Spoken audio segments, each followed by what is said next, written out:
Ja, in der Meisterschule haben wir Pralinenmacher so gelernt, dass wir über Kirschwasser reintun oder irgendwelche bekannten Spirituosen. Und dann bin ich auf die Idee gekommen, dass wir unsere Schnapssachen wie einen Bärwurz und Blutwurz verwenden können.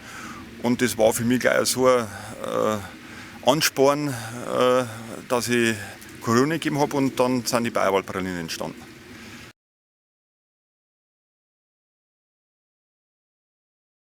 Ja, das Haus zur Wildnis ist ausgeschrieben worden vor jetzt über 13 Jahren, und es hat geheißen, sie suchen jemanden, der regional und wenn es geht auch Bio machen kann. Ich bin seit meinem 16. Lebensjahr schon absoluter Öko-Freak, und das hat dann irgendwie super zusammenpasst. Ja. Und dann war die Kombination Café und Restaurant.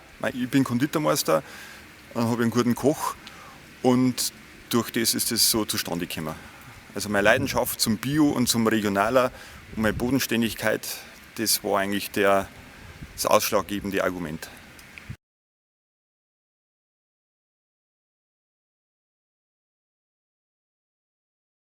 Ja, also ich muss sagen, er ist besser geworden, die Gäste sind mehr geworden, und auch das Niveau ist besser geworden von den Gästen. Wir haben nicht mehr den Billigtouristen herin, und dadurch wird auch die Wertschöpfung für die ganze Region bei uns besser, und der Nationalpark macht natürlich auch wahnsinnig viel aus.